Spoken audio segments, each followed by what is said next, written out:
question. I don't believe it is a binary question. What the UK is engaged in is diplomacy and working, of course, with our closest ally, the United States. Thank you, Mr. Speaker.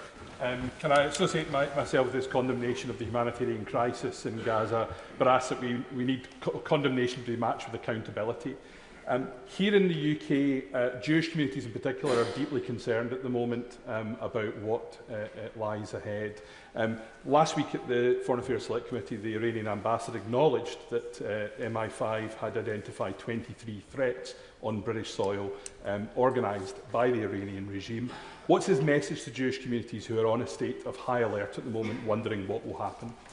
Order Secretary.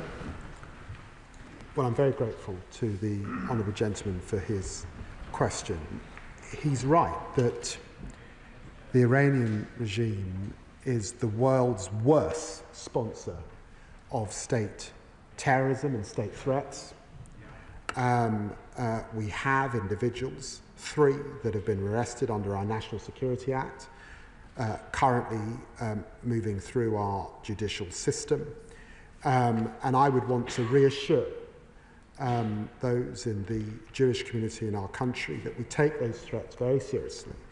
And I, working alongside the Home Secretary, will do all we can to keep them, their buildings, their institutions, their families safe. Sir Julian Lewis. As usual, I agree with much of what the Foreign Secretary has to say, but I do have to ask him, how many times must a terrorist-funding, fanatical regime threaten to wipe another country from the face of the earth before a government advised by Lord Hermer of Chagos acknowledges that military action to delay and degrade its nuclear weapons program is both ethically and legally justifiable? Foreign Secretary. I simply say to the right honourable gentleman, and I say this with all respect, there is a convention in our country about the very important role that Attorney Generals play in our government, able to give government advice when asked for. It happens under all governments, and I don't really recognise the caricature that I've heard or some of the reports. And I want to make it crystal clear, we were not involved in this action, and therefore, really, some of what's being said is wholly beyond the pale. Abdesam Mohammed. Mr. Speaker, many of my constituents have contacted me over the weekend, fearful of the fallout of US intervention in Iran.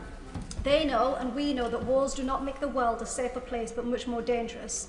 Their concerns are not unwarranted. In 2002, Netanyahu offered a guarantee that regime change in Iraq would bring enormous positive reverberations to the region. But we now know that there was no imminent threat, and there were no evidence of weapons. The scale of the disaster, not just in Iraq but across the region, was so profound that the Chilcot inquiry insisted any future military intervention must be met with rigorous scrutiny. Does the Foreign Secretary accept this scrutiny, and will he again provide reassurance to the House that we will not enter an endless war fuelled by provocative, reckless provocateurs? Foreign Secretary. I'm very grateful to my honourable friend, and just to say to her, I was in the House during that period in which Chilcot was making his work, and of course I'd want to reassure her that our government, and I hope all future governments here in the UK, have learnt from its findings. Brown. Thank you, Mr. Speaker. The Foreign Secretary has confirmed that Britain was not involved in the strikes on Iran. Will he also confirm whether or not the US administration sought permission to use Diego Garcia as the launch point for these strikes? If it was sought and was denied, on what basis did the Prime Minister deny permission? And if it wasn't sought, what does it say about the UK-US relationship that America would rather fly around the world from Missouri than launch from Diego Garcia? Foreign Secretary. They did not seek that advice. Elise Ballinger. Thank you, Mr. Speaker, and can I thank the Foreign Secretary for his measured approach to this crisis. In past rounds of violence, Iran has often lent on its proxies to conduct retaliation. That includes the Houthis of Yemen, who up until recently have been attacking UK and international shipping in the Red Sea. Can I ask the Foreign Secretary what steps he is taking to protect UK shipping in that area and to keep those trade routes that are so vital for our country safe? Foreign Secretary. We have seen that Iran's proxies have been considerably degraded over this period. Hezbollah, Hamas, and the Houthis held back, but still active in the Red Sea. And we will do all we can, working with partners, to protect our shipping routes. And we have been crystal clear to the Iranian regime about the Strait of Hormuz, particularly. Sir John Whittingdale. When the Foreign Affairs Committee met the Iranian ambassador twice last week, he claimed that the Iranian nuclear program was legal and purely civil, and he said that they wanted to negotiate. Can the Foreign Secretary say, on the basis of his numerous meetings that he has reported with the Iranian Foreign Minister, whether he gained any impression of Iran's willingness either to dismantle their nuclear program or to negotiate? Foreign Secretary. I'm very grateful for the Right Honourable Gentleman's question. It's the central question. And what I have found is inflexibility and a failure to face the seriousness with which the international community are looking at this question, to accept that we've moved on from the JCPOA, which they pulled out of back in 2019, that the focus now is on zero enrichment. Maybe they can have a civil nuclear capability, but it would have to be heavily monitored and would have to have some sort of international regime, I suspect, to be in locus with it. They have to face that seriousness now at this point. Florence Session. Thank you, Mr. Speaker, and I thank the Foreign Secretary for his statement this afternoon.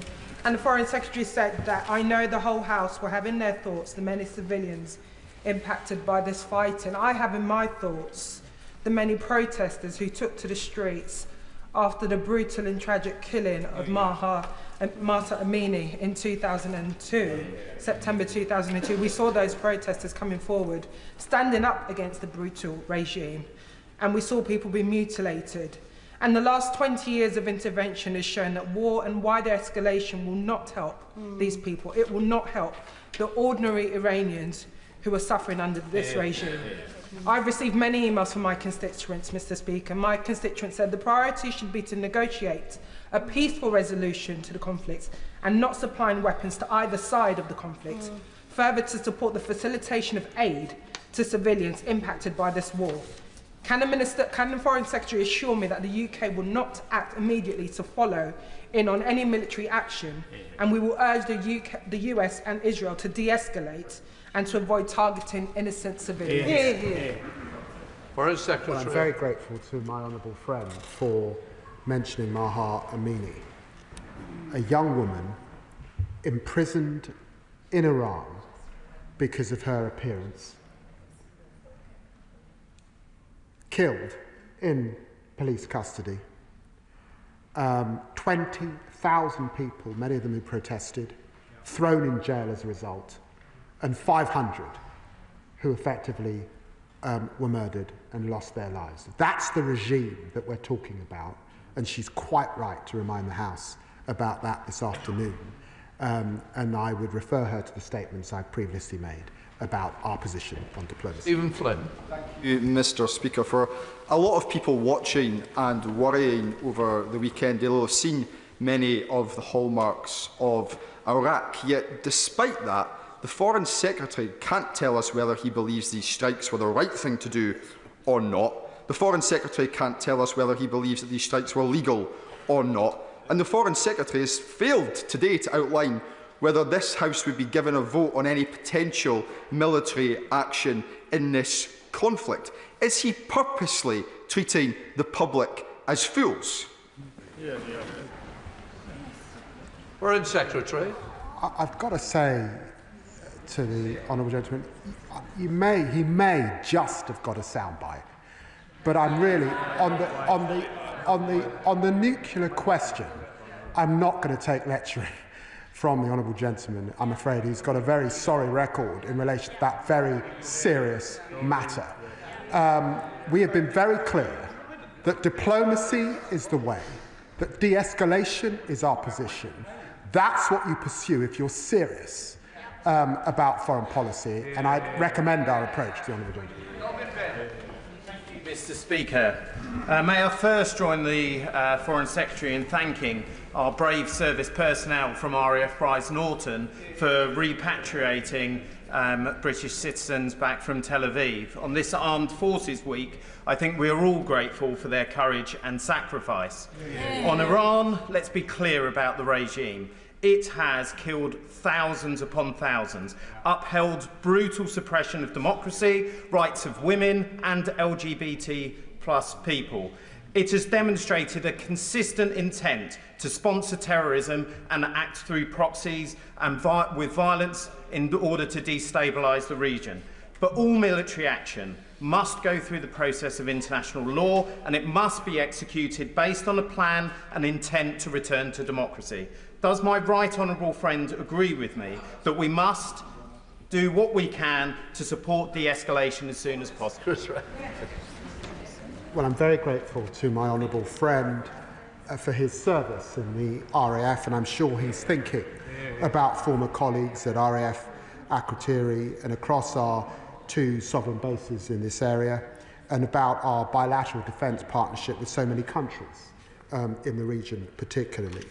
And I'm very pleased to make it crystal clear that the path through this is a diplomatic one, is for Iran to return back to negotiation and to recognise the power of the global community being absolutely clear. They cannot have a nuclear weapon. Bob Black. Thank you, Mr. Speaker. It's good news that the Home Secretary has finally decided, reportedly, to prescribe the treacherous terrorist group Palestinian Action. Now, given that she's done that at great speed after the attack recently, and the IRGC have conducted attacks or attempted attacks on this country multiple times, will he now use his powers to persuade the Home Secretary to prescribe the IRGC in its entirety? Foreign Secretary. Well, I'm grateful to the honourable gentleman, and the prescription question is always an issue for the Home Secretary. In the decision that she's made today, it's important to stress that it's a process involving all the relevant agencies and their assessment in the activities. But I have to say the attack on RAF bases is disgraceful and totally unacceptable, and the force of the law must bear down on it. She keeps prescription under review. I know it's a long-standing issue that this honourable gentleman's raised. Jessica Moore. Thanks, Mr. Speaker. Can I thank the Foreign Secretary for this statement and acknowledge, like many constituents have this week, the intense diplomatic efforts of his teams in ever-changing and ever-challenging times. But I know they will also want to be reassured, given the absolutely intolerable situation in Gaza, that we will not let up on pressing in absolutely every way we can for more aid to get through and for an immediate ceasefire. And I know the Foreign Secretary said this last week and this week today at the statement, but please could he underline that again? Foreign Secretary. Well, I'm very grateful to my honourable friend, and this morning I sat in my office with Eli Sharabi, who managed to get out of a Hamas cell, but lost many family members during that journey. And he talked about the starvation that he experienced, going down to 44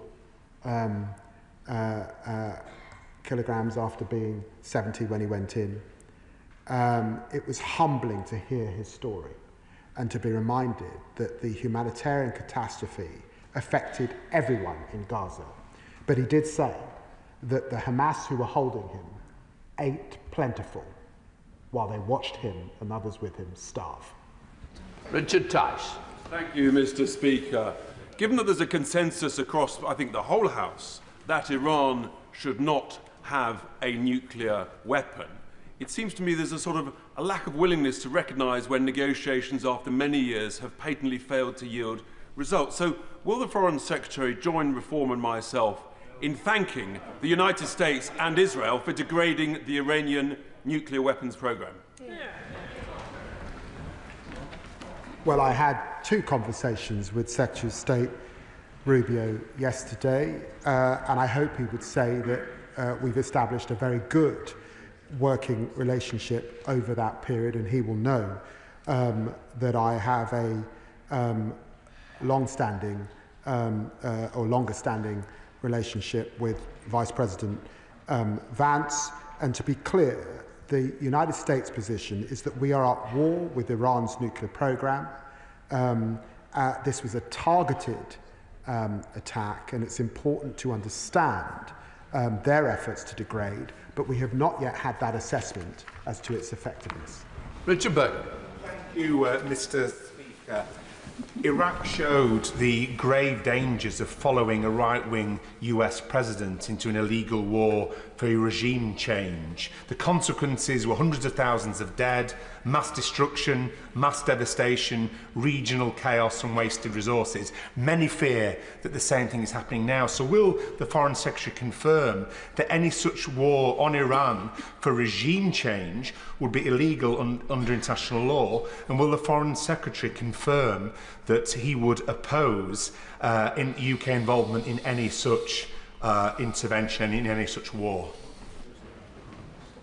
Foreign Secretary. Confident in my engagement with the United States and the discussions that I've had, including those in the White House last week, that this is not about regime change.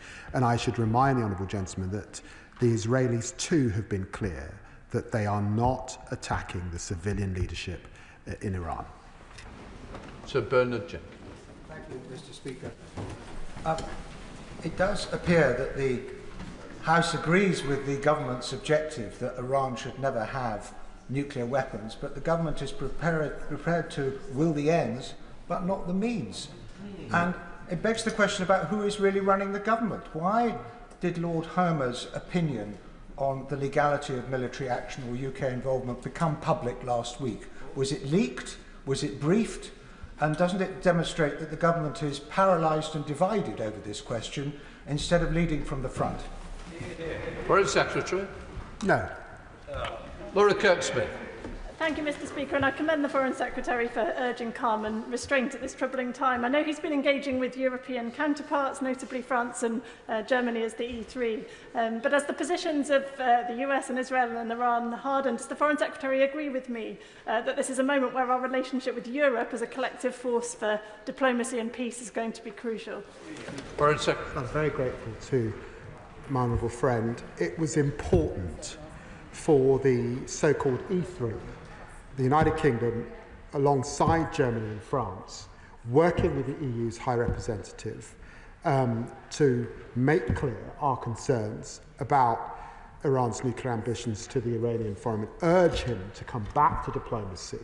And then all of us were on the phone to him again after the action. Of course, there's an important role for Europe, particularly as the custodians of the JCPOA, and because we have a decision to make about whether we will in fact snap back and impose a heavy set of sanctions on Iran if they fail to comply. Alan Maguire. Thank you, Mr. Speaker. Last week and today, the Foreign Secretary said that the government's first priority is the welfare of British nationals, and I welcome this. Yet, my constituent, who was caught in Iran with her baby, received unfortunately no support from the Foreign Office and had to plead with officials at the port to evacuate to Oman. This was not a secure route, and another ferry was bombed along the way. She and her baby are now thankfully safe, but still seeking their way back to the UK without their luggage or any provisions for their baby. Can the Foreign Secretary outline what steps are being taken to ensure British nationals, like my constituent, can be repatriated swiftly and safely if they so wish? Secretary.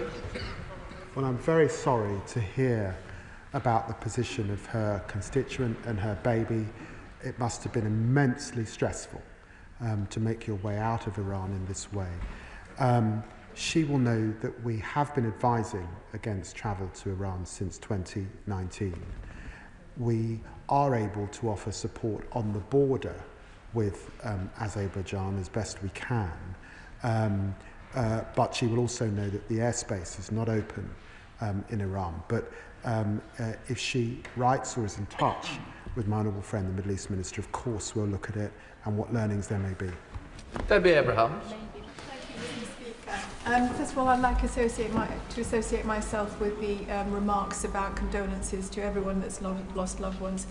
But, Mr. Speaker, we're increasingly seeing foreign leaders both flout international law, but also ignore our international rules-based system, won very hard after the Second World War. So, what is my right honourable friend doing to ensure that we can get this back on track? Right Secretary. Well, I'm grateful to my honourable friend for the question. It was very appropriate to meet with the Iranian Foreign Minister in Geneva. In so many ways, the home under the United Nations umbrella of the multilateral system and the rules-based order. And that is why we were with him as the E3 and as the EU to reinforce messages that we share with the United States and to try and broker, and we will keep trying, a diplomatic solution. Jim Ramsey. Thank you, Mr. Speaker. This morning, the Foreign Secretary was repeatedly asked if he considered the US's bombing of Iran to be legal. Now, while I'm sure everyone in this House recognises the brutality of the Iranian regime, his obfuscation in reply was clear, as is the refusal to say whether Britain would get involved in any capacity if the US falls deeper into a conflict with Iran. Can we have a clear answer from the Foreign Secretary now to that question? And can he clearly state that de-escalation must mean no UK involvement? Foreign Secretary. Can I just say to the honourable gentleman, we have UK nationals in the region. We have UK bases in the region and force protection that is its highest level. We have several thousand troops in the region. Of course their welfare is our priority. Of course we've moved assets in a precautionary way into the area. And of course we will work alongside our allies to protect them and to protect our people. I can give him that assurance wholeheartedly. Stella Creasy. Thank you, Mr. Speaker. I think we all share the concern of the Foreign Secretary to get back to how do we end the horrors that we are seeing in Gaza and a clarity about the dangerous risks that Iran presents. But that also means that we need to ask some difficult questions about how we get the negotiations going. Now, we've seen today that the Israeli forces have deliberately targeted the Evin prison in Tehran. It was the prison in which Nazim Zahawi Redcliffe was held. So what conversations has he had with the Israeli government about whether they are now moving to target non-military installations, and what does he think that would mean for the ability of negotiations to restart?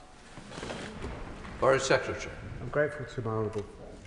Can I reassure her that I spoke to the Israeli Foreign Minister yesterday. I spoke to him briefly again this morning, and he reassured me that the targets, that the military targets, the nuclear facility, remains their objective and their focus at this time. Kit Walters. Mr. Speaker, thank you. Away from the headlines, as the Foreign Secretary said, hundreds of Gazans have been losing their lives. And let's be clear about what's happening.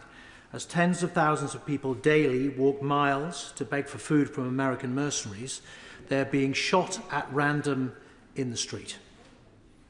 Now, I think we've moved beyond in this House as asking the Foreign Secretary to actually lift a finger beyond mouthing the words to do anything about this. But I have a wider question.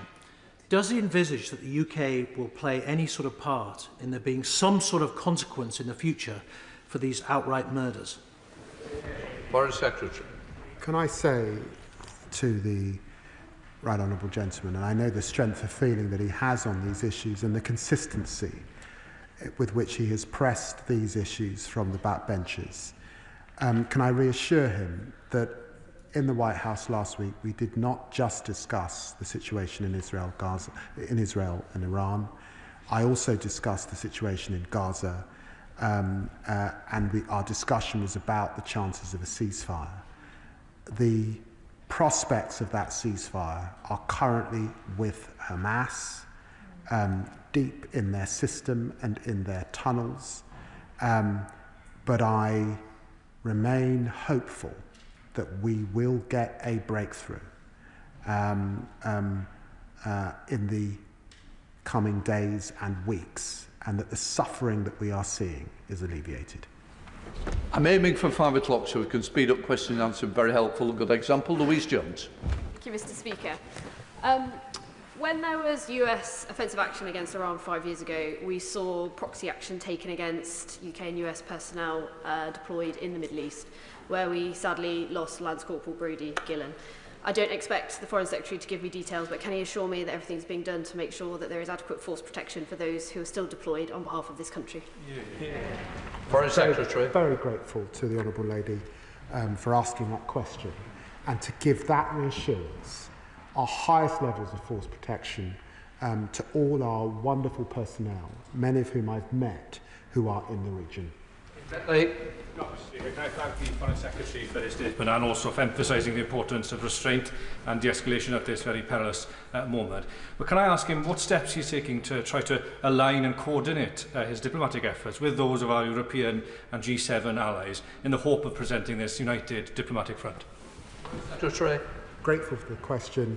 I have spoken, of course, to our G7 allies over the course of the last few weeks. I've spoken to our partners in the region, the Levant, as well as the Gulf, particularly, and I will continue to do all I can. And obviously, NATO in the coming days will be another forum in which we can reach a common path towards diplomacy.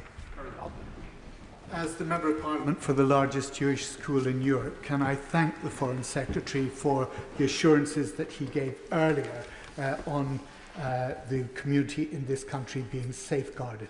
Can I also commend the way in which he has diligently pursued a negotiated outcome to this destabilised situation.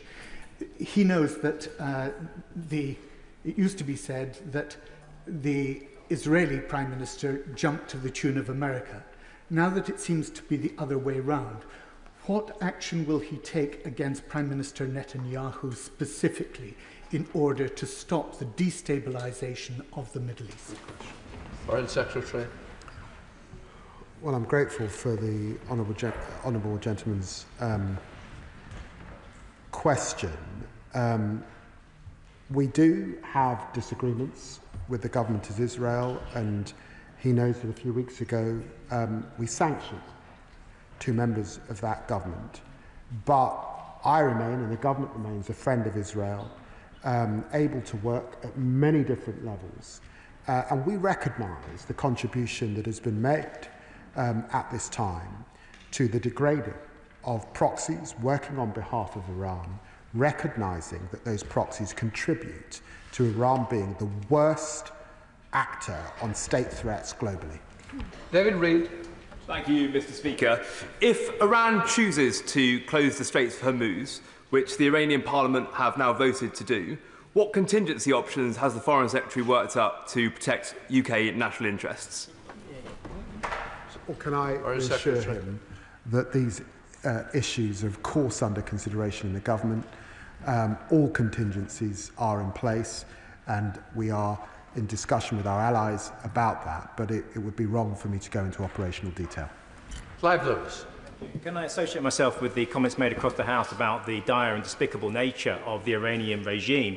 But that said, last week the Foreign Secretary told the House that attacks on Iran were not in our national interest. So does he believe the strikes led by Trump and Netanyahu, 2 hard-right authoritarians with no love for a rules-based order, have made Britain or the world any safer? Or does he agree with me that for much of the world watching, the message is chillingly clear. In a global order where rules mean little and might makes right, deterrence, not diplomacy, is now the only defence. And that, as he must acknowledge, makes global security more precarious than ever. Foreign Secretary. Well, I'm grateful to my honourable friend, and I recall that my honourable friend also recognises the problems of that nuclear threat and nuclear proliferation. An assessment has not been made yet of the effectiveness of that military action, but he will have heard my remarks in relation to diplomacy. That is the way now, and it will be the way when we get beyond this current crisis. Brendan Hall. Thank you, Mr. Speaker. We've been here for an hour, and still the Foreign Secretary appears incapable of saying whether he supports or condemns America's actions, or whether he regards them as being legal or not. And nowhere in this statement does the role of international law even merit a mention. So will the Foreign Secretary take this opportunity now to tell us whether he believes that America's unilateral action was compliant with international law? Foreign Secretary. Well, I've got to tell the honourable gentleman, I qualified and was called to the bar in 1995. I haven't practised for the last 25 years. It is not for me to comment on the United States' legal validity. I would refer him to Article 51 and Article 2 of the UN Charter, and he can seek his own advice. Rachel Maskell. Thank you, Mr. Speaker. My right honourable friend is right to focus on de-escalation and diplomacy. However, we know that the JCPOA did not curtail Iran's enrichment of uranium. So what learning will he take as he rebuilds the architecture for diplomacy to ensure that Iran cannot rebuild its nuclear enriched uranium? Well, I'm very grateful to my honourable friend. With Iran enriching at 60% and the IEA saying that it has no credible civilian justification for this high enrichment level, she's quite right. And therefore the debate has moved on, and it's moved on to zero enrichment. Sir Gavin Williams. Thank you, Mr. Speaker. Can the Foreign Secretary make it clear to the House that if the United States needs to take further action to degrade and destroy Iran's nuclear capabilities, and if they request to use either Diego Garcia, Cyprus or any other British military facility, that we will make sure that that is available to them? Can I say to the right honourable gentleman that in my discussions with the United States and with Secretary of State Rubio, and I think he saw this from the thrust of the press conference that was held in the United States yesterday, that is not their intention. He will know that they are assessing now what has happened, and they are hoping that it has been a targeted response, a single response. That is the thrust of what we're being told by the United States at this time. John Crime. Mr. Speaker, I thank the Foreign Secretary for his statement. I understand the priority to evacuate UK citizens from Israel, but advice to our constituents Qatar to shelter in place until further notice is hardly comforting. Can I press the Foreign Secretary to outline what more detail will do for UK citizens in the wider region and whether there is a specific threat against them? Foreign Secretary. The message that I gave earlier at the dispatch box is in the context of a fast-moving situation, and advice that was given by the US shortly before standing up. Of course, we keep our advice updated, and we are on high alert right across the region. Alton. Mr. Speaker, what is UK government policy on whether regime change should be pursued in Iran, yes or no? Foreign Secretary. I said that in talking to Secretary of State Rubio, in talking to Vice President Vance, in talking to Envoy Steve Witkoff, that is not the objective of the United States. And of course, it is not our belief that it's for us to change the regime of any country, that it must be for the people themselves. Ian Byrne. Thank you, Mr. Speaker. It's absolutely right to call for de-escalation at this extremely dangerous time. However, the Foreign Secretary will know that the United States attack on Iran has raised serious questions if it was a violation of international law. Israel's genocide in Gaza and its occupational settlements in the West Bank is, of course, also illegal under international law. So can the Foreign Secretary tell me if the government still professes to believe in the international rules-based order, or are we now admitting we are content to support countries who act outside it? Foreign Secretary. Well, I'd refer the honourable gentleman to what I said in the chamber this afternoon. Of course we believe in the rules-based order and international law. That was precisely why I was in Geneva on Friday for 7 hours, attempting to get Iran to comply and get back around the negotiating table. Jeremy Corbett. Thank you, Mr. Speaker. This morning on the radio, the Foreign Secretary told us of his adherence and support for the Nuclear Non-Proliferation Treaty and used that as an argument for the bombardment of Iran. Has he said anything to Israel about its illegal holding of nuclear weapons, its possession of a delivery system, and obviously the danger to anybody if there is a nuclear-armed neighbour who may well use them? What has he actually said to the government of Israel about their nuclear weapons? Foreign Secretary. I want to recognise that the Right Honourable Gentleman has been campaigning on these issues over many, many years and has taken strong positions on nuclear proliferation. I don't want to go back to the days of Mordecai Vanunu, but I would just remind him, Israel is not threatening its neighbours with nuclear weapons. It's Iran that we must stop at this time.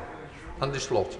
Thank you, Mr. Speaker. Does my right honourable friend believe that the attacks on Iran are beneficial to this country, or will they create more instability in the Middle East and beyond?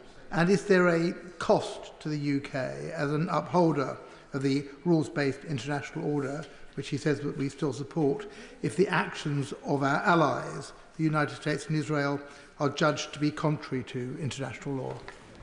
Foreign Secretary. I'm very grateful to my honourable friend, and I know he's learned in these matters, and he will have strong views. What I can say to him is that we are seeking de-escalation, we are pursuing diplomacy, and we are doing that according to the rules-based order and our belief in the international architecture that was set up on the backs of men and women who lost their lives and gave so much in the Second World War. Harriet Ball. Thank you, Mr. Speaker. The Foreign Secretary has referred a number of times to the diplomatic off-ramp.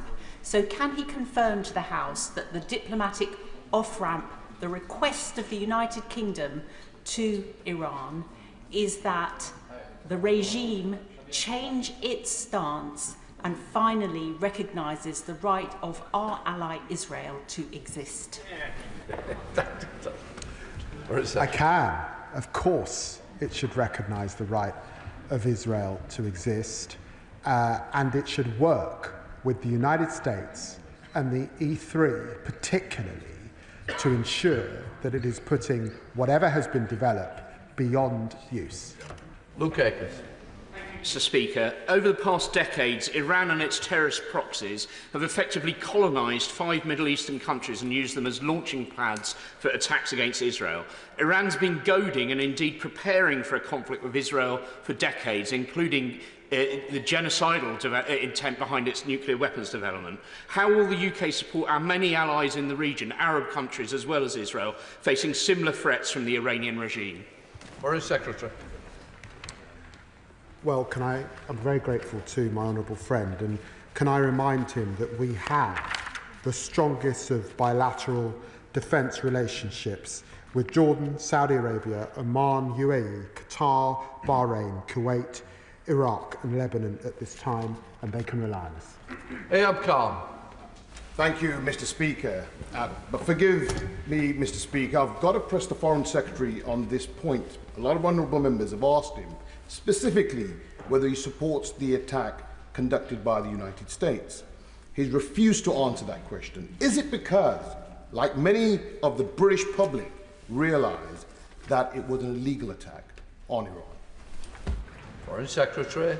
Well, I said on the radio this morning, and let me say again, I will continue to work with our closest ally to ensure that Iran never gets a nuclear weapon.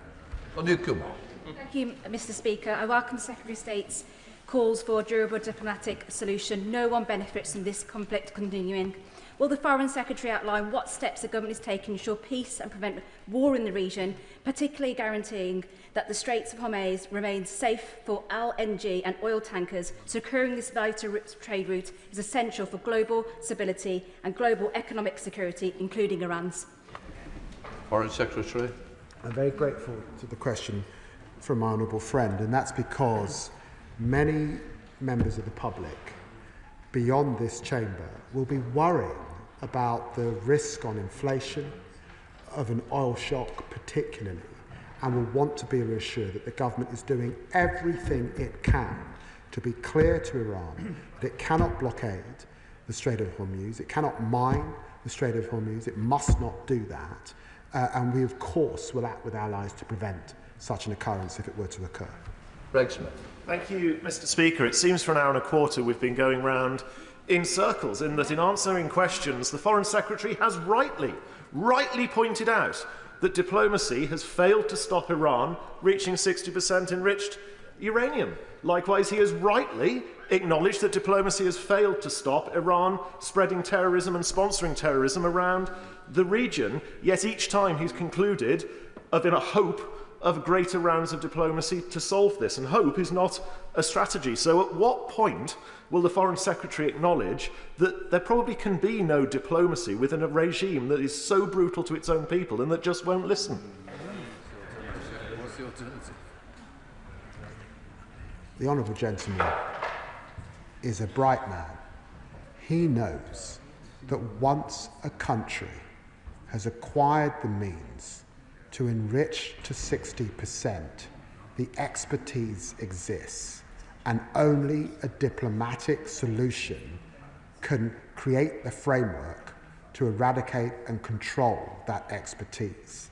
And that is why, in the end, this can only be dealt with diplomatically, and it's why President Trump is urging Iran to return to the negotiating table.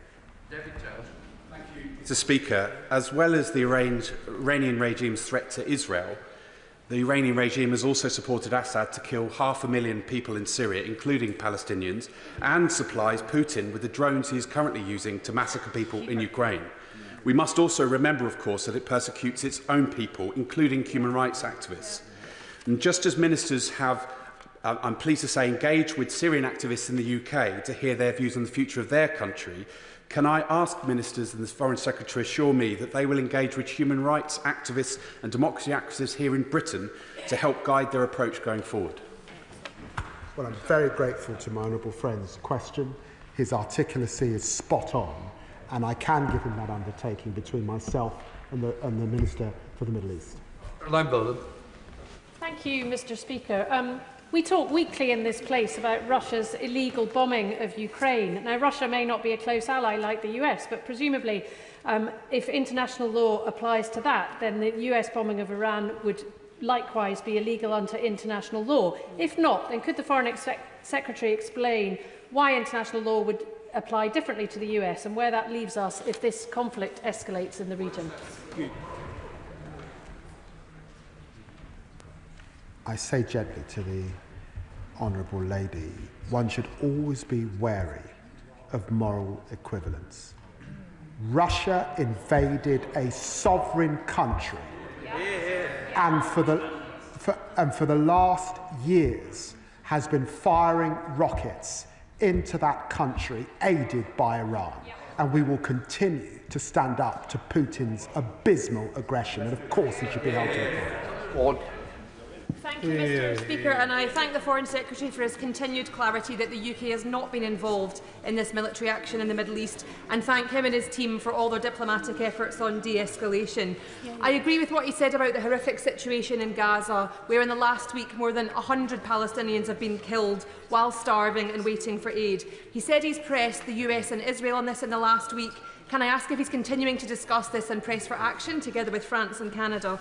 And given his remarks about UK citizens in Qatar, what can he say about conversations with the Gulf and Jordan on protecting our citizens, assets and others there should it be needed? Well, I'm very grateful to my honourable friend. Yes, I've liaised with Jordan, I've liaised with Gulf partners. I will be speaking to the UAE very shortly, later on today. We will work with them to keep them safe, and she's absolutely right to put on record our deep concerns about those who've lost their lives in Gaza just over the last few days. And Spencer. Thank you, Mr Speaker. I thank the Foreign Secretary and his department for the work they're doing to protect British citizens here and abroad. What does he think needs to happen for Iran to abandon its ambitions to build and deploy a nuclear weapon? Iran has got to recognise that it's lost its air defences. That it's my belief that its friends in Russia and China will be not rushing to its aid, that its proxies are degraded, and the international community is firm. They cannot have a nuclear weapon. They have now got to come back to the negotiation table. We've got to put in a framework that deals with the stockpiles, that deals with the centrifuges, and deals with enrichment of 60%, and deals with the problem of ballistic missiles. Jacob Collins. Thank you, Mr Speaker. I thank the Foreign Secretary for his statement and for his level-headed approach in calling for de-escalation. He's spoken about the further threat of escalation with the closure of the Strait of Hormuz, which, of course, he knows a large proportion of the world's oil supply flows. Can he say more about how he will protect UK households and businesses from these potential rising oil prices? It's important that we de-escalate at this time. It's important that diplomacy prevail. And of course it's important that we work with our allies for every contingency. So I'm not in the business of talking up fears about a shock in oil prices, but working to reassure the British people that we are doing all we can to see that that eventuality does not come to pass. Robin Swan. Thank you very much, Mr Speaker. Iran must never have a nuclear weapon, is something this House has agreed on. But the former Russian Premier, Dmitry Medvedev, has said there will be now a number of countries considering supplying nuclear warheads to Iran. Can I ask the Foreign Secretary of his assessment of that statement, and what is the government doing to prevent it? It would be wrong for me to go into detail about that, but to say that, of course, it's come to my attention, and also to put on record my grave concerns by the reports that Iran's parliament are preparing to withdraw from the Nuclear Non-Proliferation Treaty. That would isolate Iran further. Thank you, Mr Speaker. Further escalation in the Middle East could have devastating consequences not only for the region but for global stability. And given the provocative and inflammatory rhetoric from President Trump and the risk of unpredictable US actions further destabilising the situation, can the Foreign Secretary set out what steps the government is taking to work with international partners to de-escalate tensions and protect the UK interests? And can he give a definitive answer to the question about UK involvement? Well, can I say to my honourable friend that we were not involved. And over the weekend, I spoke to my Cypriot counterpart, I spoke to my Lebanese counterpart. In the days before that, I spoke to all counterparts in the Gulf. Of course, we are working to de-escalate at this time. Subject. Thank you, Mr Speaker. In the event that Iran does launch a retaliatory military strike against the US, what does the government believe our Article 5 obligations would be with regards to military support for the US? And how will that change if the location of the attack is in the region? Yeah. Well, can I refer him to 213 of the Ministerial Code? Thank you very much, Mr Speaker. With his 25 years of parliamentary service, the Foreign Secretary will no doubt remember when Tony Blair told us that Iraq had weapons of mass destruction and were a grave threat to international security. And then, of course, we followed America into an illegal war in the Middle East. And if the Prime Minister were to go down that same road, then he will be wrong also. Is it not overdue that the government followed an independent and, as Robin Cook memorably said, an ethical foreign policy, one created here and not in Washington, DC? Well, the honourable gentleman allows me to put on record what a privilege it's been to serve and work as Foreign Secretary alongside a Prime Minister of such tremendous principle and legal learning that entirely understands his obligations, entirely understands what good government looks like, and is absolutely steadfast in his belief in the international rules-based order. Cameron Thomas. Thank you, Mr Speaker, and thank you to the Foreign Secretary for the gravity which he's applying to this important topic. 1 week ago, the Foreign Secretary told me that he had huge confidence in our ability to defend our Middle Eastern assets from Iranian strikes. But within 2 days, 2 strategic assets were vandalised by a couple of civilians on an e-scooter at RAF Bryce Norton. Yeah. Does the Foreign Secretary recognise that the UK must not follow Trump into Netanyahu's war with Iran when force protection is inadequately resourced at home? Well, I'm very grateful to the honourable gentleman for his service in the RAF, and can I refer him to a statement that the Armed Services Minister will shortly be making in the House about the security of our sovereign bases. Alex Sobel. Mr Speaker, just a week ago we were here calling for de-escalation due to so many civilian deaths, but in the last week we have seen an escalation with so many more civilian deaths in Israel, in Gaza, in Iran. We know it's much easier to get into a conflict than to conclude it. If the justification for military action is now a nuclear weapons programme and being a threat to your neighbours, how many other nations fit that category? Isn't North Korea another country with an even more advanced nuclear weapons programme? Where is Article 51, UN Convention, now in terms of justification? Well, my honourable friend's question goes to the heart of why it would be a travesty for Iran to withdraw from the Non-Proliferation Treaty, and why we must work to ensure that Iran does not become a North Korea. It must never have a nuclear weapons programme, and we will do everything to stop that happening.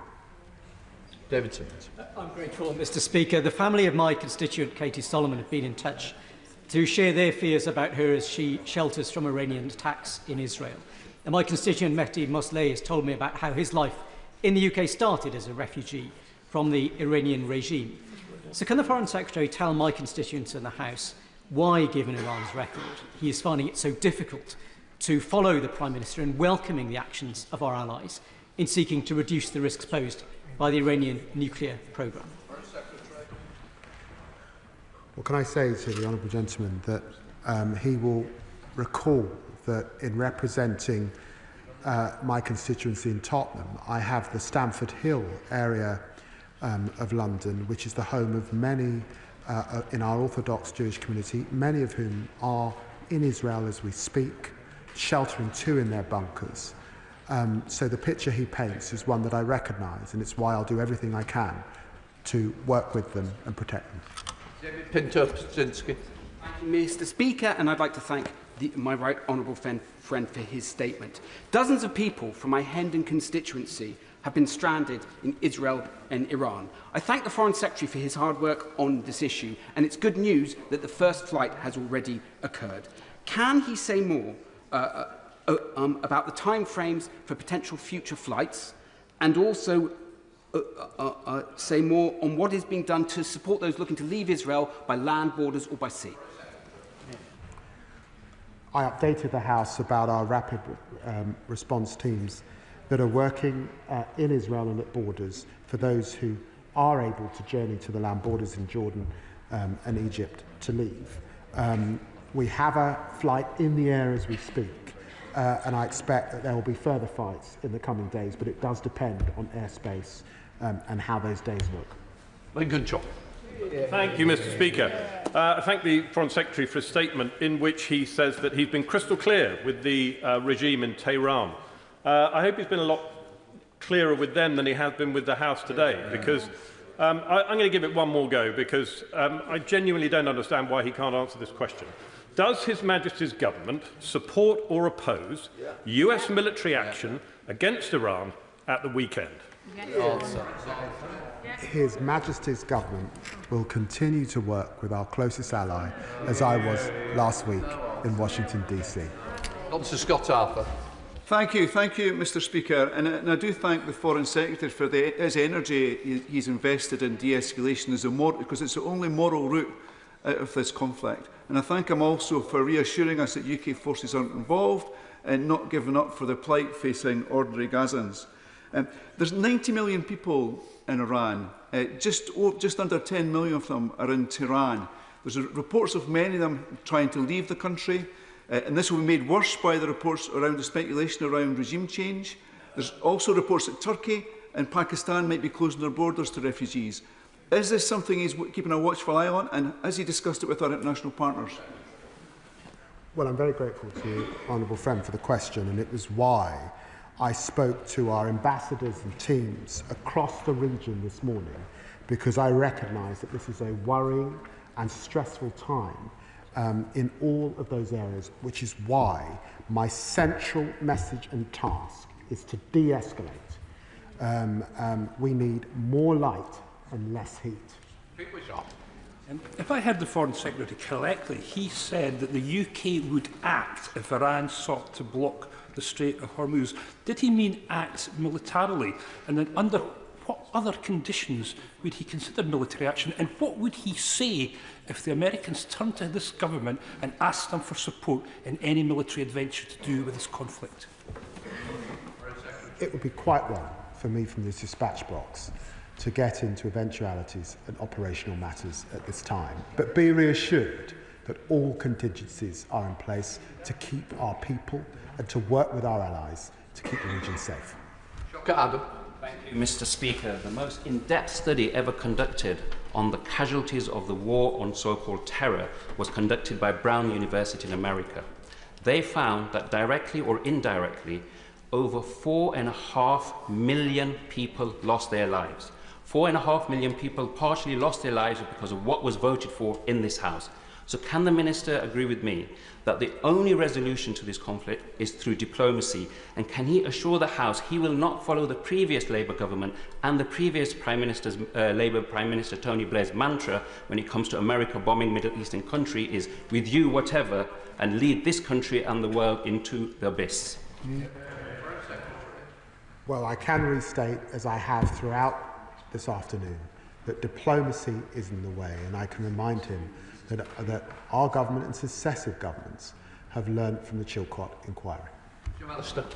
Speaker, why should the House of Commons and the country that we represent not be entitled to know whether their government supports or regrets the American action? And doesn't equivocation in that issue bring succour to those we say must be robbed quite properly of their nuclear potential?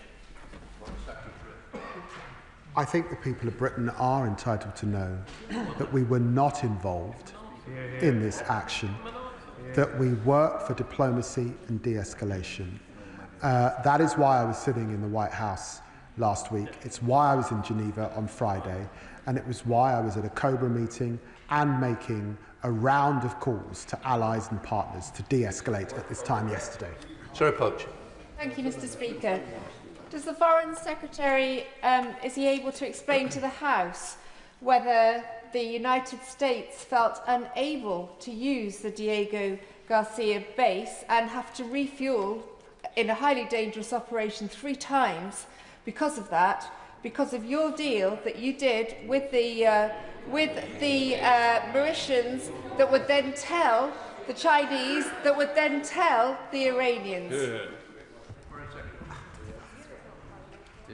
The Honourable Lady has got to get off social media and has got to get some help. Has got to get some help because she's swallowing conspiracy theories that should not be repeated in this House. Ella Johns. Answer the question. Thank you, Mr. Speaker. The Iranian regime has long been a threat to peace, democracy and human rights, but the unilateral, illegal and dangerously provocative Israeli and now American attacks have made a tense situation extremely perilous and are completely outside international law. It's therefore deeply concerning to hear the Secretary of State echoing the talking points of Netanyahu and Trump, instead of standing up for those principles, clearly condemning the illegality of these bombings and unequivocally ruling out the UK being dragged into any military action supporting such illegal action. Why will he not? I'm focused on Iran's desire for a nuclear weapon. I'm focused on the UK's solemn obligation to stop that happening. And I am focused on the diplomacy that is required to bring that about. Jim Shannon. Thank you, Mr. Speaker, and I thank the Foreign Secretary for his statement today. I've often spoken in this chamber about the Iranian regime and the horrific human rights abuses that take place under IRGC control. I have nothing but admiration for the steps taken to destroy Iranian nuclear armament by our US and Israel allies. These are steps that we must support.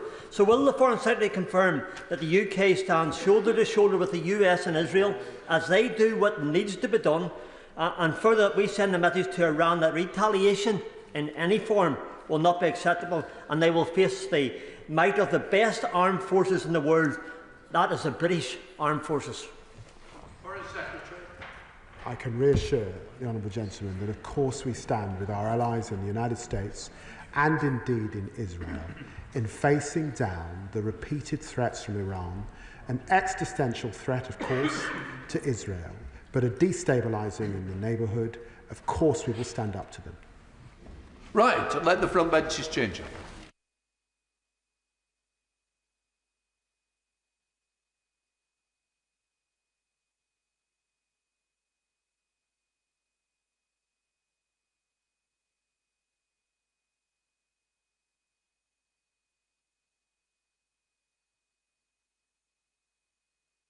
We now come to the statement for the business trade. Secretary of State. With your permission, Mr. Speaker, I wish to make a statement on how this Labour government is backing British business and British workers with the launch of the UK's modern industrial strategy. At the outset, I would like to thank Dame Claire Barclay and all the members of the Industrial Strategy Advisory Council for all their outstanding work and that of my officials in preparing the launch of this strategy today. Mr. Speaker, in an uncertain world, stability, clarity and consistency are needed now more than ever. The challenges we face require nothing less than a government on the pitch, clearing the way for private enterprise and doing so in the best interests of working people. That is what this pro-business, pro-worker government is going to deliver. Today, I launch a strategy to make Britain the best place in the world to start and grow a business, based on a fundamentally new economic approach from what we have had in the past, a break from the declinism, the dither, the disinterest that defined the last Conservative government. This strategy speaks to the strength and breadth of our economy, be it building strong industrial foundations, powering frontier technologies, or supporting our world-leading services sector to innovate and to thrive. It brings together every bit of government to drive investment, improving the total business environment by drawing on every government department's expertise. It is a plan to rebuild Britain through new jobs, new industries and new investments. A plan to launch thousands of new careers in engineering, life sciences and professional services and more. A plan where Britain's future is designed and built in Britain. Now, Madam Deputy Speaker, I accept. Until this government came to power, British business was treated to a merry-go-round of policy changes, only matched by the shuffling of successive business secretaries. We are now providing the stability that is at such a premium across the world. Make UK have long called for, and I quote, a funded and joined-up long-term vision as a matter of urgency for stability and investment, and I couldn't have put it better myself. So from the moment we took office, we said we would pursue this new economic approach, where industrial policy would be something done with business and not to business, and we are fulfilling that commitment today. And I would like to place on record my thanks also to the thousands of businesses who've engaged in this process, that have designed this strategy with us. And this is not a document that will be printed and then forgotten. We will put the Industrial Strategy Council and the Industrial Strategy on a statutory footing to hardwire these changes for the long term. Madam Deputy Speaker, this government has brought stability and openness and a pro-growth agenda. But as I've told this House previously, working people must feel the benefits of economic growth. We must go further and faster if we want to achieve the kind of economic growth the public should expect and see in their public services and feel in their pay packets. Business has provided a wealth of testimony and evidence to the areas they see as holding them back, and there are no surprises to that list. It starts with energy, because we have amongst the highest industrial electricity prices in the developed world at present. They went up 50% in real terms under the previous government. Skills, because when you have vacancies at the same time as 1 in 8 young people are neat, and net immigration at 1 million as it was when we took office, something has gone badly wrong. And place, because too much of the country has been held back by crumbling infrastructure and a lack of investment and by the north-south divide. And that ends now. We will make the bold choices to ensure every region and every nation can play to their strengths. And finally, access to finance, because without access to capital, we will always have a ceiling on ambition. Today, we have smashed through these barriers. Let me take each of these 4 specifically in turn, starting with energy. Today, we have announced that we will slash electricity costs by between 20 and 25% through a new British industrial competitiveness scheme. This will bring our prices more closely in line with Europe, and it will be a game changer.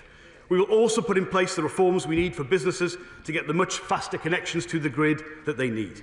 Now, this means companies in sectors like car making and chemicals who will see their electricity costs cut.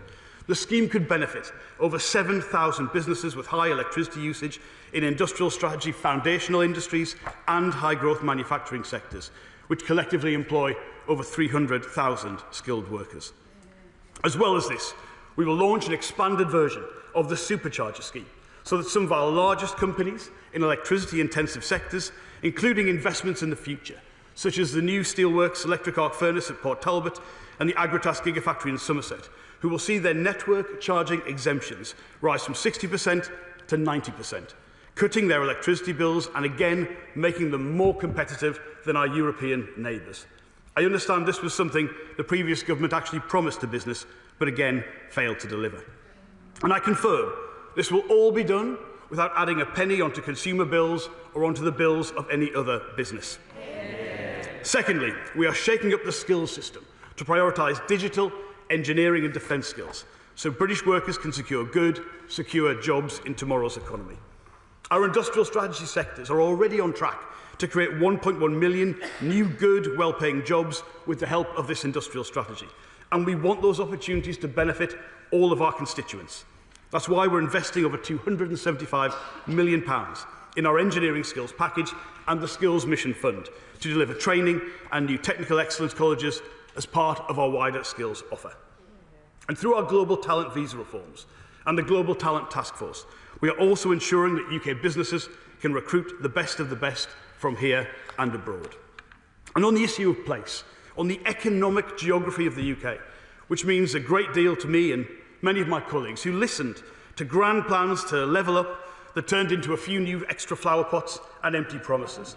I want to be clear, this strategy is unashamedly ambitious. It chooses to back where there are clusters of high-growth sectors, and it will work with the developed governments, the mayors and local leaders to boost that growth. We're making it easier to get money to places, to turn investment into spades in the ground and cranes in the sky, through industrial strategy zones that will bring together our existing network of free ports and investment zones. And we will also, for the first time, include a new programme, identifying investable sites where we will fast-track development, similar to the approach taken in France.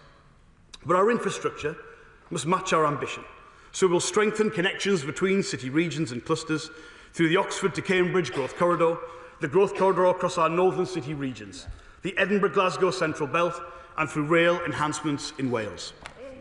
Finally, we will unlock billions of pounds in business finance, with the National Wealth Fund supporting our growth sectors, with an expanded role for UK export finance, and £4 billion for growth capital for start-ups and scale-ups through a larger British business bank, addressing that key stage at scale-up that we know is the most challenging.